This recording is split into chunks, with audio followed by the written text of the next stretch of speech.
Hello students, कैसे हैं आप लोग। मैं उम्मीद कर रहा हूं कि इनकम टैक्स को आप लोग एंजॉय कर रहे होंगे, है ना। जब एंजॉयमेंट के साथ कोई चीज पढ़ी जाती है तब वो ज्यादा समझ में आती है ना, क्योंकि वो दिल तक उतरती है आपके। और अगर आप इसे प्रेशर मान के पढ़ेंगे तो मैं गारंटी कह रहा हूं बिल्कुल भी आपके अच्छे मार्क्स नहीं आएंगे और ना ही आप इसे अच्छी तरीके से समझ पाएंगे। तो अब इनकम टैक्स में हम लोग पहुंच चुके थे इनकम फ्रॉम सैलरीज हेड में, है ना। मैंने आपको 5 हेड्स बताए थे कि इनकम टैक्स में इनकम को 5 पार्ट्स में 5 पार्ट्स में हमने डिवाइड किया हुआ है। First part is income from salaries, second part is income from house property, third part is income from PGBP यानी कि बिजनेस और profession, profits and gains from business and profession, fourth part is capital gain, fifth part is other sources. तो इन 5 heads में हमने पूरी की पूरी income tax में इनकम को डिवाइड कर रखा है और उसमें से हम पहला हेड पढ़ रहे थे जो कि था इनकम फ्रॉम सैलरीज। ये वाला आपका पहला हेड जो है, ये वाला हेड हमारा चल रहा है इनकम फ्रॉम सैलरीज, है ना। और इसका आज हम 5th लेक्चर पढ़ेंगे और ये लेक्चर आपका बहुत ही प्यारा सा लेक्चर है परक्विजिट्स के ऊपर। परक्विजिट्स का मतलब फैसिलिटीज के ऊपर, है ना। तो आप लोग मुझे जानते ही हैं, I am doctor Arvind Kumar Yadav, HOD in Faculty of Commerce, Coordinator IGNOU 39016, Kumari Mayawati, government girls PG college Badalpur, Gautam Buddh Nagar. तो चलिए स्टार्ट करते हैं perquisites.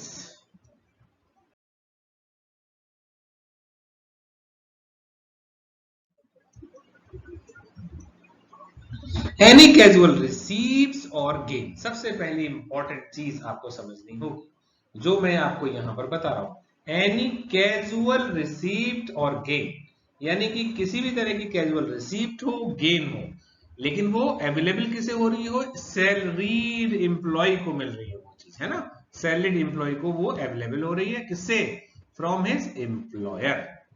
In addition to regular salary के अलावा मिल रहा है, इन एडिशन, है ना, इज कॉल्ड एज परक्विजिट्स। ये आपका परक्विजिट्स कहलाते हैं। In other words it includes benefit. अगर हम और अन्य शब्दों की बात करें तो क्या चीज होती है, benefit attached to an office in addition to salary, है ना। तो आपके ये सैलरी के अलावा आपकी बेनिफिट की तरह, आपके परक्विजिट की तरह, आपके पर्स की तरह ये अटैच कर दी जाती है सैलरी में। It denotes a personal advantage.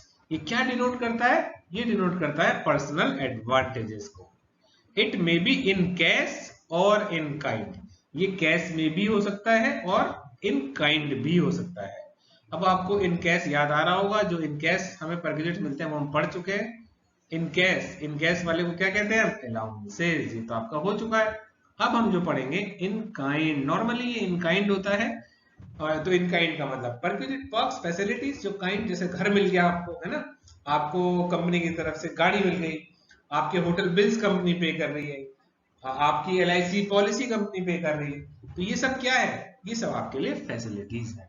और देखिए, जब एम्प्लॉयर आपको फैसिलिटीज दे रहा है तो इनकम टैक्स में क्या होगा, इनकम टैक्स वाले कहेंगे भाई अब इस इनकम को, जो ये परक्विजिट है, इसको अपनी सैलरी में ऐड करिए। क्यों, क्योंकि इससे आपकी इनकम इंक्रीज हो गई और अब हम इस पर भी टैक्स चार्ज करेंगे आपसे। तो हमें यही देखनी है वो कौन कौन सी कितनी तरह की फैसिलिटीज होती है। अब देखिए, इनकम टैक्स में इन परक्विजिट को भी अलग अलग पार्ट्स में डिवाइड किया गया है।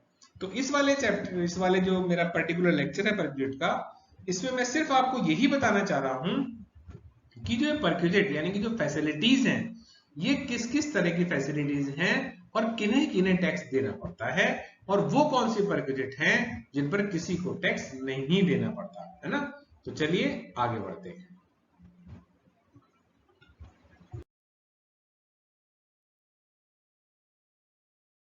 चलिए स्टूडेंट्स, अब हम देखते हैं काइंड्स ऑफ परक्विजिट, यानी कि जो परक्विजिट्स हैं ये कितने तरीके के होते हैं, कितनी तरह के होते हैं, है ना। तो काइंड्स ऑफ परक्विजिट, परक्विजिट को हम 3 पार्ट में बांट सकते हैं। पहला जो पार्ट होगा वो होगा टैक्सेबल इन ऑल केसेस, ये टैक्सेबल फॉर ऑल एम्प्लॉइज, है ना, सभी एम्प्लॉइज के लिए taxable. Second, taxable in case of specified employees, अगर एम्प्लॉय स्पेसिफाइड है तो वो इन परक्विजिट पे टैक्स देगा। अगर वो एम्प्लॉय स्पेसिफाइड नहीं है तो वो इन परक्विजिट पे टैक्स नहीं देगा। थर्ड कैटेगरी आती है टैक्स फ्री परक्विजिट। इसका मतलब इस कैटेगरी में वो परक्विजिट आएंगे जिन पर कोई टैक्स नहीं लगेगा। ठीक है, अब इन्हीं परक्विजिट्स के टाइप्स को, काइंड्स को हम डिटेल में समझते हैं।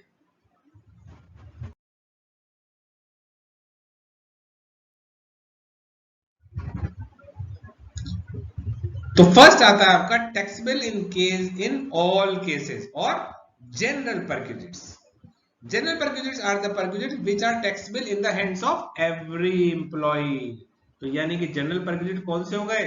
जो हर एम्प्लॉय के हैंड्स में टैक्सेबल होंगे। ठीक है। Second, salary drawn and position of the employee is not matter. क्या सैलरी आपने ड्रॉ करी है ना, ज्यादा मिली कम मिली, या क्या पोजीशन आप होल्ड करते हैं अपनी कंपनी में, ये मैटर नहीं करती। ये तो सीधी सी बात है कि सबके लिए टैक्सेबल हैं ये वाले perquisites. The valuation of these perquisites is included in salaries income of every employee who receive them. ये जो परक्विजिट है जिनका हम वैल्यूएशन करते हैं तो हर एम्प्लॉय की सैलरी में जोड़ दिए जाएंगे, है ना, इंक्लूड कर दिए जाएंगे। तो आई होप ये चीज आपको क्लियर हो गई।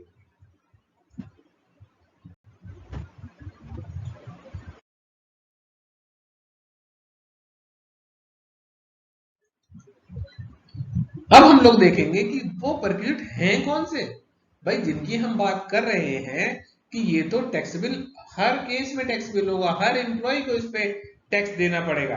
तो भाई वो परक्विजिट हैं कौन कौन से? तो चलिए उन्हें देखते हैं। सबसे पहला है rent free accommodation. Rent free accommodation, अब याद करिए आप लोग पढ़ रहे हैं तो आपका सपना क्या है? आपका सपना है कि हम पढ़ लिख के बहुत अच्छी कंपनी में जॉब करेंगे। जब आप बहुत अच्छी कंपनी में जॉब करोगे और बहुत अच्छी पोजीशन होल्ड करोगे तब आपको कंपनी की तरफ से बहुत सारी फैसिलिटीज मिलेंगी। तो सबसे पहला सपना कि आपको रहने के लिए बहुत बड़ा बंगला मिलेगा, कोठी मिलेगी, है ना। तो वही कहलाता है रेंट फ्री एकोमोडेशन, यानी कि आपको रहने के लिए फ्री एकोमोडेशन, फ्री घर मिल रहा है। सेकंड है कंसेशनल रेंट फ्री एकोमोडेशन। पहले वाले में तो कोई रेंट नहीं देना है, सेकंड वाले में क्या है? कंसेशनल रेंट फ्री एकोमोडेशन, यानी कि यहां पर जो घर मिल रहा है आपको, उसमें आपको पूरे पैसे ना देके कुछ पैसे का छूट मिल रही है, कुछ कंसेशन मिल रहा है आपको, है ना। इसका मतलब सेकंड वाले केस में कुछ ना कुछ रेंट जरूर पे करना पड़ता है ना। पहले वाले में कुछ नहीं करना पड़ता। पेमेंट ऑफ एम्प्लॉइज ऑब्लिगेशन, देखिए बहुत इंपॉर्टेंट पॉइंट है। एम्प्लॉय का ऑब्लिगेशन है, किसी चीज का, किसी एक्सपेंडिचर का पेमेंट एम्प्लॉय को करना था, है ना, लेकिन वो पेमेंट एम्प्लॉयर ने कर दिया। जब किसी एम्प्लॉय के पेमेंट को एम्प्लॉयर कर देता है तब वो भी टैक्सेबल होता है, ऑल केसेस, यानी कि सभी एम्प्लॉय के लिए टैक्सेबल होता है। एम्प्लॉयज ऑब्लिगेशन को भी आपको समझना होगा कि पेमेंट करने की जिम्मेदारी एम्प्लॉय की थी। उस पर्टिकुलर जो एक्सपेंडिचर है उसको जो किया है वो एम्प्लॉय ने किया है। जैसे सपोज करिए कि आपने किसी एक एम्प्लॉय को अपने यहाँ, जो एम्प्लॉय है उसने ही कार चलाने के लिए ड्राइवर रख लिया, है ना। तो इसका मतलब अगर ड्राइवर को रखा एम्प्लॉय ने है तो उसकी पेमेंट करने की जिम्मेदारी भी एम्प्लॉय की है, एम्प्लॉय का ऑब्लिगेशन है। लेकिन अगर एम्प्लॉयर उसका पेमेंट कर देता है तब वो आपके लिए परक्विजिट तो हो गया, लेकिन वो यहां पर इंक्लूड किया जाएगा। तो कहने का मतलब ये है कि अगर किसी एम्प्लॉय के ऑब्लिगेशन का पेमेंट एम्प्लॉयर कर देता है तो वो भी परक्विजिट हो जाता है और उस पर सभी एम्प्लॉयज को टैक्स देना पड़ता है। अभी हम आगे डिस्कस करेंगे कि एम्प्लॉयज ऑब्लिगेशन कैसे कैसे हो सकते हैं, जिससे आपको कोई कंफ्यूजन ना रहे। ठीक है, तो चलिए आगे बढ़ते हैं। Payment of employees LIC and annuity premium. कोई आपकी लाइफ इंश्योरेंस थी, कोई आपका एन्युटी प्रीमियम था, उसका पेमेंट एम्प्लॉयर ने कर दिया। दोस्तों ये सभी एम्प्लॉय के लिए टैक्सेबल होता है, तुरंत आपकी सैलरी इनकम में ऐड कर दिया जाएगा। Specified securities and sweat equity shares allotted to an employee. Sweat equity share, जब अपने शेयर्स हम एम्प्लॉयज को देते हैं अपने, तो वो कंसेशनल रेट पे दिए जाते हैं। जैसे सपोज करिए कोई शेयर 2000 रुपए का है, मैंने उसे अपने एम्प्लॉय को मात्र 100 रुपए में दे दिया। 2000 का शेयर अगर मैंने अपने एम्प्लॉय को 100 रुपए में दिया, इसका मतलब मैंने अपने एम्प्लॉय को 1900 रुपीज का बेनिफिट दिया एक शेयर पे। और अगर सपोज करिए मैंने उसे 100 शेयर अलॉट कर दिए तो मैंने उसको 1,90,000 का बेनिफिट दे दिया। अब जब उसको मैंने 1,90,000 का बेनिफिट दे दिया है, इसका मतलब ये हो गया कि उसकी अब तो उसके लिए परक्विजिट हो गया, ये है ना, फैसिलिटी मिल गई उसे, तो उसे टैक्स देना पड़ेगा चाहे वो कैसा भी एम्प्लॉय हो। तो ये चीज यहां पर आती है, स्पेसिफाइड सिक्योरिटीज हो या स्वेट इक्विटी शेयर्स मिल गए। नेक्स्ट आता है amount of any contribution to an approved superannuation fund by the employer. कोई अप्रूव्ड सुपर एन्युएशन फंड है और उसके अंदर कंट्रीब्यूशन कर दिया आपके एम्प्लॉयर ने, तब आपको टैक्स देना पड़ेगा, चाहे आप स्पेसिफाइड होने की जरूरत नहीं है, कैसा भी एम्प्लॉय हो उसकी सैलरी में वो चीज ऐड हो जाएगी। The value of any fringe benefits और amenities as may be prescribed. कोई फ्रिंज बेनिफिट्स हैं, कोई एमिनिटीज हैं, वो अगर दे जा रही है। फ्रिंज बेनिफिट्स और एम्प्लॉइज जो एमिनिटीज होती है वो क्या चीज होती है, जो सारे एम्प्लॉइज को कंपनी की तरफ से दी जाती है। अभी हम इसे भी डिटेल में आगे देखेंगे। आई होप यहां तक आपको क्लियर हो गया होगा। अब दो पॉइंट मेन है, एक तो मैं कह रहा हूं पेमेंट ऑफ एम्प्लॉइज ऑब्लिगेशन को समझ लेते हैं अलग से, और दूसरी चीज फ्रिंज बेनिफिट्स को समझ लेते हैं। बाकी रेंट फ्री एकोमोडेशन आपको समझ में आ गया होगा, कंसेशनल वाला समझ में आ गया होगा, LIC आ गई, स्वेट इक्विटी शेयर्स आ गए और सुपर एन्युएशन फंड आ गया। तो चलिए आगे बढ़ते हैं।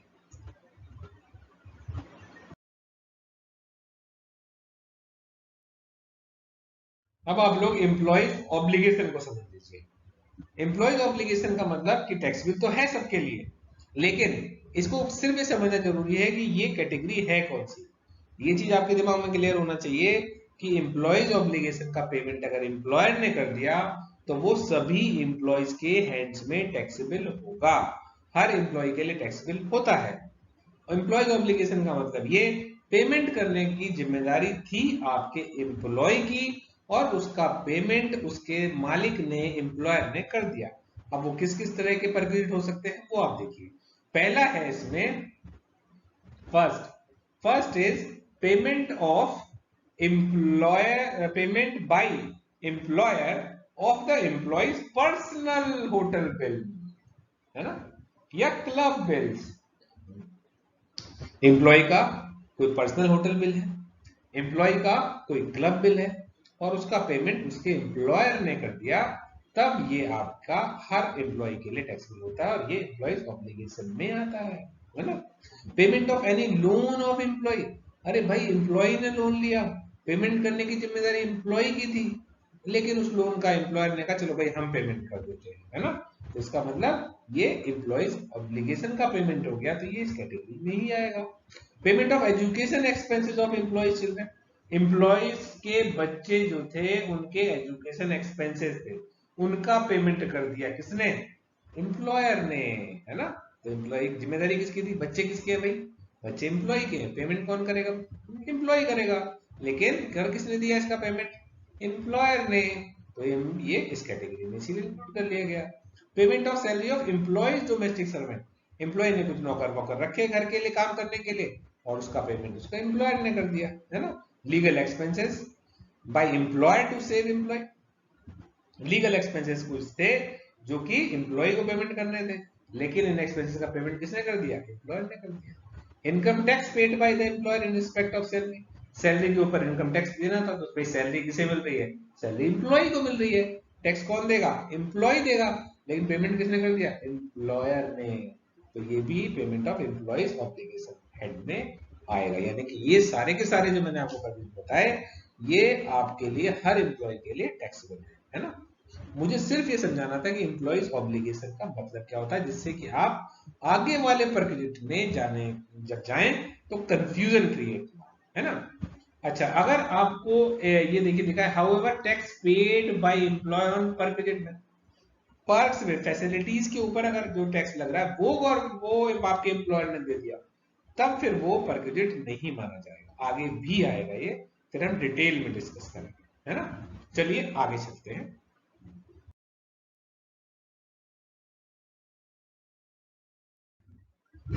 अब हम बात करें फ्रिंज बेनिफिट्स की। फ्रिंज बेनिफिट समझ लीजिए, कि जो कंपनी द्वारा हर एम्प्लॉय को दिए जा रहे हैं वो फ्रिंज बेनिफिट्स कहलाएंगे। और ये भी सबके लिए टैक्सेबल होते हैं, है ना। जैसे इंटरेस्ट फ्री कंसेशनल लोन, मेरी कोई कंपनी और मैं अपने एम्प्लॉय के लिए मैंने कह दिया कि भाई हम फ्री इंटरेस्ट नहीं लूंगा, आपको गाड़ी खरीदनी है, आपको बाइक खरीदनी है, आप आइए हमसे लोन ले लीजिए, तो ये कहलाता है interest free concessional loan. Second आता है हॉलीडे इंजॉयमेंट। हॉलीडे इंजॉयमेंट यानी कि हॉलीडे के लिए कंपनी सबको अपने एम्प्लॉय के लिए, मेरे कुछ रिसोर्ट हो सकते हैं, कुछ रिजॉर्ट हो सकते हैं, या फिर मेरे कुछ ऐसे होटल्स हो सकते हैं जहां मैं भेजता हूं अपने एम्प्लॉयज को, या मैं एम्प्लॉयज से ऐसा कहता हूं कि आप कहीं भी घूम के आइए, घूमने का वो प्रोग्राम बनाइए, पेमेंट हमारी कंपनी करेगी। तो ये क्या है? This is holiday enjoyment. Next आता है क्लब एक्सपेंसेस। आपके कोई क्लब एक्सपेंसेस, क्लब एक्सपेंसेस का मतलब यहाँ पर देखिए, ये मैं कह रहा हूँ हमने कोई क्लब हायर कर रखा है और उसमें हम सारे एम्प्लॉयज को भेजते हैं, भाई ठीक है आप जाके उस क्लब में एंजॉय कर सकते हैं, तो ये कहलाएगा फ्रिंज बेनिफिट्स। ऐसे गिफ्ट वगैरह कुछ मिल रहे हैं, फ्री फूड, मेरे यहाँ फ्री फूड की फैसिलिटी है अपनी कंपनी में, मैंने कह रखा भाई हर एम्प्लॉय को लंच में जाने की कोई जरूरत नहीं है, आप लोग फ्री फूड यहाँ पर एंजॉय कर सकते हैं, तो ये क्या है? फ्रिंज बेनिफिट्स है। ट्रांसफर ऑफ मूवेबल एसेट, कोई मूवेबल एसेट है वो मैंने ट्रांसफर कर दिया अपने एम्प्लॉय के, तो क्या है ये? फ्रिंज बेनिफिट है, एनी अदर बेनिफिट। तो ये मैंने आपको बताया कि ये जो है कुछ फ्रिंज बेनिफिट्स थे और ये भी सभी एम्प्लॉयज के लिए टैक्सेबल होंगे। आई होप ये भी आपको क्लियर हो गया।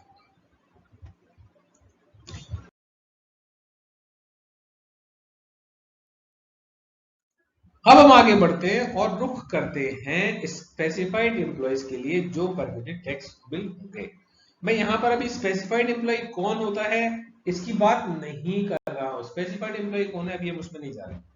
अभी हम ये जा रहे हैं कि ये जो परक्विजिट में आगे बताऊंगा, अगर कोई आदमी स्पेसिफाइड है तभी वो इन पे टैक्स देगा, अगर वो आदमी स्पेसिफाइड नहीं है तो वो इन परक्विजिट पे टैक्स नहीं देगा। कौन कौन से परक्विजिट हो सकते हैं? पहला है फैसिलिटी ऑफ कार। अगर कार की फैसिलिटी दी जा रही है एम्प्लॉयर की तरफ से, आपसे कहा गया कि भाई आप हमारी कंपनी में मैनेजर बनेंगे और कंपनी आपको घर भी देगी साथ में कार देगी, है ना। आप बिल्कुल कार आपको दे दी जाएगी, आप जहां घूमना चाहो घूमिए, वो जाइए आराम से, हम विद ड्राइवर देंगे, हम उसका पेट्रोल उसका सब कुछ एक्सपेंडिचर सब कंपनी कराएगी। तो इसका मतलब ये तो फैसिलिटी ऑफ कार में आ गया, है ना, कार की फैसिलिटी मिल रही है, तो ये सब एम्प्लॉय टैक्स बिल नहीं देंगे। अगर वो आदमी स्पेसिफाइड है तो टैक्स लगेगा इस पर पे, नहीं तो टैक्स नहीं लगेगा। क्लियर है? नेक्स्ट आता है sweeper, watchman, gardener and personal attendant. अगर इनकी फैसिलिटी भी आपके एम्प्लॉयर के द्वारा आपको दी जा रही है तो अगर स्पेसिफाइड एम्प्लॉय है तो टैक्स देगा, स्पेसिफाइड नहीं है तो टैक्स नहीं लगेगा। Gas, electricity and water, gas की फैसिलिटी है, इलेक्ट्रिसिटी की फैसिलिटी है या वाटर की फैसिलिटी है, तो इन पे भी स्पेसिफाइड एम्प्लॉय है तो टैक्स लगेगा। और नहीं, अगर एम्प्लॉय भले ही आपको फैसिलिटी दे रहा है लेकिन आप स्पेसिफाइड नहीं है तो आप पे टैक्स नहीं देना है, ये ध्यान रखना है। Education facility to the members of employees household, employees के घर के मेंबर्स हैं और उनको एजुकेशन फैसिलिटी उन सारे मेंबर्स को कंपनी द्वारा प्रोवाइड की जा रही है तो स्पेसिफाइड को टैक्स लगेगा, बाकी किसी को टैक्स नहीं लगेगा। और लास्ट आता है ट्रांसपोर्ट फैसिलिटी। ट्रांसपोर्ट फैसिलिटी भी अगर दी जा रही है तो सिर्फ स्पेसिफाइड के लिए टैक्सेबल है, अदरवाइज किसी के लिए टैक्सेबल नहीं है। तो इसमें सिर्फ हमें याद रखना था कि 5 ऐसे परक्विजिट हैं जो सिर्फ स्पेसिफाइड एम्प्लॉय के लिए टैक्सेबल होते हैं। आई होप ये क्लियर हो गया होगा आपको। अब हम समझते हैं कि भाई स्पेसिफाइड एम्प्लॉय आखिर किसको कह रहे हैं हम, वो कौन एम्प्लॉय है, वो कौन सा आदमी होगा जिसे हम स्पेसिफाइड बोलेंगे। तो चलिए स्पेसिफाइड एम्प्लॉय को समझते हैं।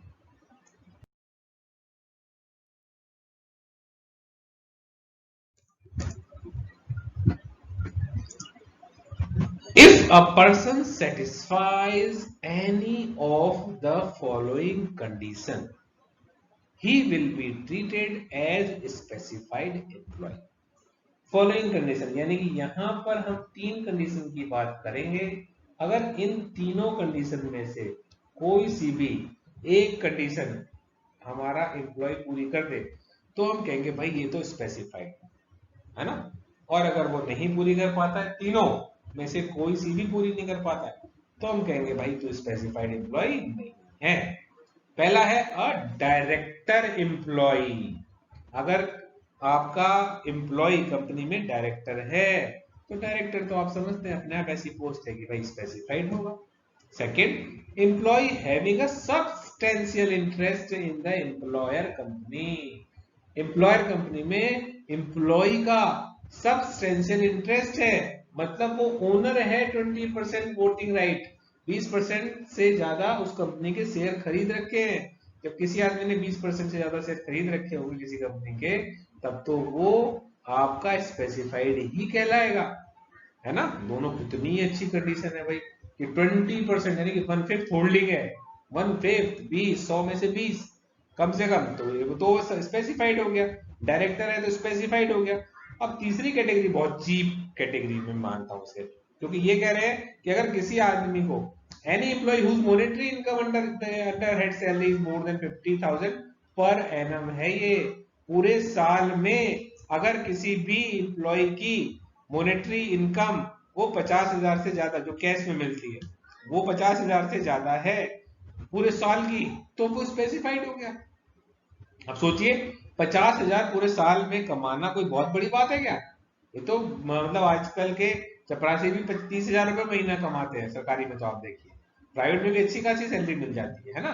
तो लेकिन इसमें तो यही रूल है भाई, 50,000 से ज्यादा अगर आप पर एनम इनकम है तो वो स्पेसिफाइड एम्प्लॉय में इंक्लूड होगा, है ना। अब भाई सैलरी किसे मानोगे, अब सैलरी क्या होगी? जो आप 50,000 पर एनम की बात कर रहे हैं उसमें सैलरी में क्या क्या चीज जोड़ी जाएंगी? तो सैलरी की देखिए डेफिनेशन नीचे आ गई, है ना। सैलरी में आप बेसिक सैलरी ले लेंगे, डीए मिल रहा है तो भी जोड़ लेंगे, डीपी मिल रहा है तो भी जोड़ लेंगे। Under the terms of employment नहीं बोला है मैंने, जोड़ना ही जोड़ना है। टैक्सेबल अलाउंसेस यानी कि अलाउंसेस का टैक्सेबल वाला पार्ट, है ना। टैक्सेबल अलाउंसेस का मतलब क्या है? अलाउंसेस का टैक्सेबल वाला पार्ट, यानी कि जैसे चिल्ड्रन एजुकेशन अलाउंस था, आपको पता है कि 100 रुपए पर मंथ पर चाइल्ड वो एग्जेम्प्ट है ना। एक आदमी है उसको एक बच्चा है और कंपनी उसे 400 रुपए महीना दे रही है, तो 400 रुपए महीना में से भाई 100 रुपए तो गवर्नमेंट ने छोड़ ही दिया, तो टैक्सेबल पोर्शन 300 रुपए हो गया। 300 रुपए पर मंथ पर चाइल्ड, तो 300 इंटू 12 3600, तो यहाँ पर 3600 आएगा। कहने का मतलब टैक्सेबल वाला पोर्शन आएगा। बोनस मिल रहा है आपको, अरे बोनस तो भाई कैसे मिलता है, जोड़ दो। कमीशन मिल रहा है आपको, अरे कमीशन भी जोड़िए। अच्छा मॉनेटरी कुछ कैसे परमिट मिल रहे हैं उसे भी जोड़ दीजिए। और उसके बाद डिडक्शन जो है अंडर सेक्शन 16 में जो दी गई है 3 डिडक्शन, वो बताई थी आपको, अलग से वीडियो भी है, कोई कंफ्यूजन है तो आप देख सकते हैं। तो उन डिडक्शंस को माइनस कर देंगे। इनको प्लस माइनस करने के बाद जो भी सैलरी आएगी उसको आप देखेंगे क्या ये 50,000 से ज्यादा है पूरे साल की। अगर 50,000 से ज्यादा है तो आप बोलेंगे भाई तू स्पेसिफाइड एम्प्लॉय है, ठीक है। तो कोई डायरेक्टर हो, कोई कोई किसी का सब्सटेंशियल इंटरेस्ट हो कंपनी में, 20% वोटिंग राइट हो, या उसकी पूरे साल की कैश सैलरी 50,000 से ज्यादा हो, तब वो स्पेसिफाइड एम्प्लॉय माना जाता है ना। और अगर स्पेसिफाइड एम्प्लॉय होता है तब वो पहले वाली कैटेगरी पे भी टैक्स देगा और दूसरी वाली कैटेगरी पे भी टैक्स देगा, यानी कि वो 5 परक्यूजिट जो भी मैंने बताए उस पर इसके लिए स्पेसिफाइड एम्प्लॉय के लिए वो सारे के सारे परक्यूजिट टैक्स के दायरे में आएंगे। आई होप ये चीज क्लियर हो गई होगी। अब हम आगे चलते हैं।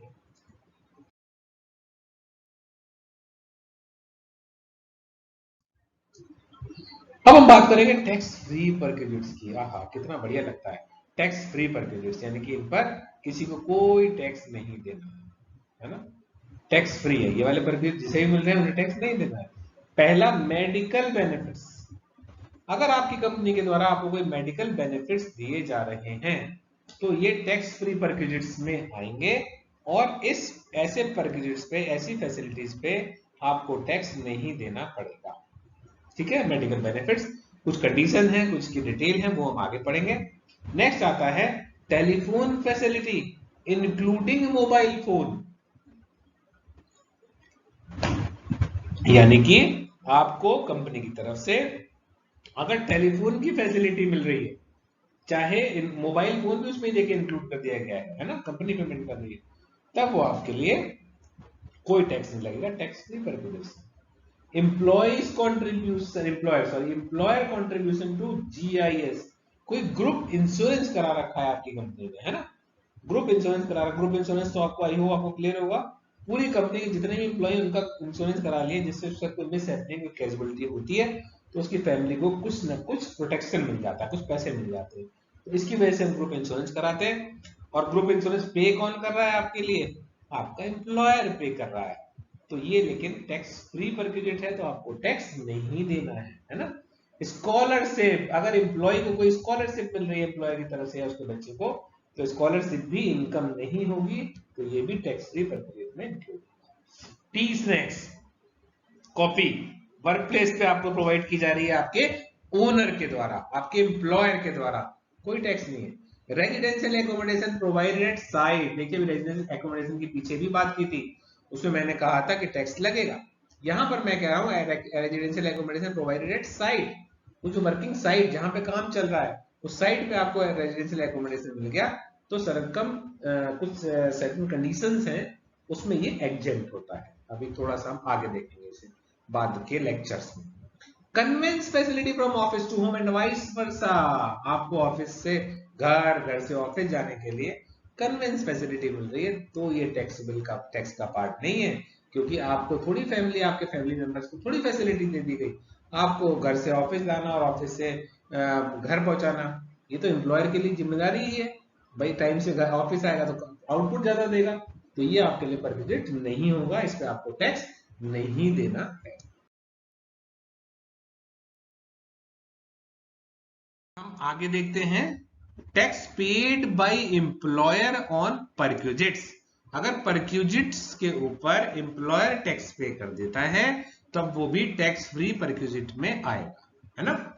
Next, interest free concessional loan. अगर इंटरेस्ट फ्री कंसेशनल लोन, ये इंटरेस्ट फ्री कंसेशनल लोन ये अगर आपके एम्प्लॉयर से आपको मिल रहा है ना, लेकिन 20,000 से ज्यादा नहीं होना चाहिए प्रीवियस ईयर में, तब आपको कोई टैक्स नहीं देना है, क्योंकि भाई इंटरेस्ट फ्री कंसेशनल लोन है, 20,000 से ज्यादा नहीं है तो टैक्स फ्री परक्विजिट है। Rent free house to high court supreme court जजेस, है ना। अगर रेंट फ्री हाउस मिल रहा है किसे? हाई कोर्ट सुप्रीम कोर्ट के जजेस को, है ना, मिनिस्टर्स को, स्पेसिफाइड ऑफिसर और लीडर ऑपोजिशन ऑफ पार्लियामेंट को, तब इन्हें कोई टैक्स नहीं देना है ना। और अगर रेंट फ्री हाउस आम आदमी को मिल रहा है इन लोगों के अलावा, तो कब टैक्स बिल होगा? वो तो टैक्स बिल इन ऑल केसेस में है, वो तो सबके लिए टैक्स बिल होगा, है ना। तो ये चीज हमें ध्यान रखनी है। पीरियोडिकल्स जर्नल्स अगर आपको आ रहे हैं और आपको आपकी कंपनी पेमेंट कर रही है, तो ये टैक्स फ्री परक्विजिट्स में आता है। लीव ट्रेवल कंसेशन आपको मिल रहा है, तो ये टैक्स फ्री परक्विजिट्स में आएगा, कोई टैक्स नहीं देना है। रिफ्रेशर कोर्स पे आप जा रहे हैं, आपका एम्प्लॉयर ने, क्योंकि रिफ्रेशर कोर्स कैसे होते हैं, ये अपने एम्प्लॉय को रिफ्रेश कराने के लिए कोर्सेज किए जाते हैं, कंपनी इसका पेमेंट कर रही है, आपसे कह रही है आप रिफ्रेश कोर्स करके आइए, आप गए रिफ्रेश कोर्स करके आए और कंपनी ने उसके लिए कुछ पेमेंट करी, है ना, तो आपको इस पर कोई टैक्स नहीं देना। क्यों? क्योंकि ये तो टैक्स फ्री परक्विजिट में है। Perquisites to government employees posted abroad, अगर कोई गवर्नमेंट एम्प्लॉय है जिसकी पोस्टिंग बाहर हुई है और उन परक्विजिट्स पे जो कोई टैक्स नहीं लगता है। तो आई होप ये सारे के सारे टैक्स फ्री परक्विजिट्स आपको क्लियर हो गए।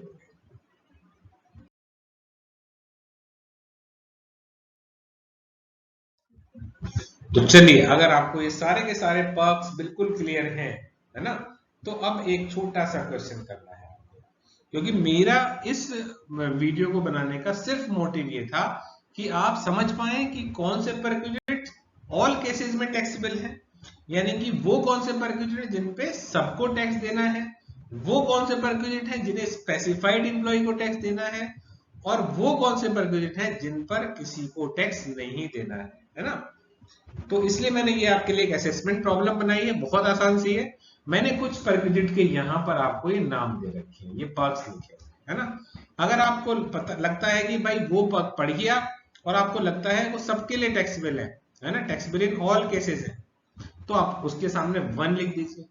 अगर आपको लगता है कि वो तो सिर्फ स्पेसिफाइड एम्प्लॉय होगा तब उसे टैक्स देना पड़ेगा, नहीं तो टैक्स नहीं लगेगा, तो आप उसके आगे 2 लिख दीजिए। और अगर आपको लगता है कि अरे भाई ये परक्विजिट तो सबके लिए टैक्स फ्री है, इस पर क्रेडिट पे तो किसी को भी टैक्स नहीं देना। तब आप इसके लिए लिखेंगे उस पर क्रेडिट के आगे रैंक देंगे उसे 3। तो इसे रैंक देनी है पर क्रेडिट्स को, और ये टोटल 10 पर क्रेडिट है ना, 10 है या 11 है, ठीक है। तो ये जो भी इतने पर क्रेडिट्स हैं इनके आगे आपको इनकी रैंकिंग देनी है, और रैंकिंग देने के बाद आपको उस आंसर को, है ना, जो कमेंट बॉक्स है उस पे आप लिख के मुझे बताएंगे कि कितने अलाउंस हैं जो सबके लिए टैक्सेबल है, कितने अलाउंसेस हैं जो स्पेसिफाइड एम्प्लॉय के लिए टैक्सेबल है, और कितने परक्विजिट्स हैं जो टैक्स फ्री हैं। आई होप मेरा वीडियो आपको समझ में आया होगा, और अब आप बिल्कुल क्लियर समझ गए होंगे कि कौन से परक्विजिट पे कौन टैक्स देगा, है ना। अब नेक्स्ट वीडियो में हम इनके वैल्यूएशन के बारे में सीखेंगे, ठीक है। तो अगर आपको मेरा ये वीडियो पसंद आया तो बिल्कुल आप इसे जरूर सब्सक्राइब करें, लाइक करें, अपने फ्रेंड्स के साथ शेयर करें। Thank you, bye bye.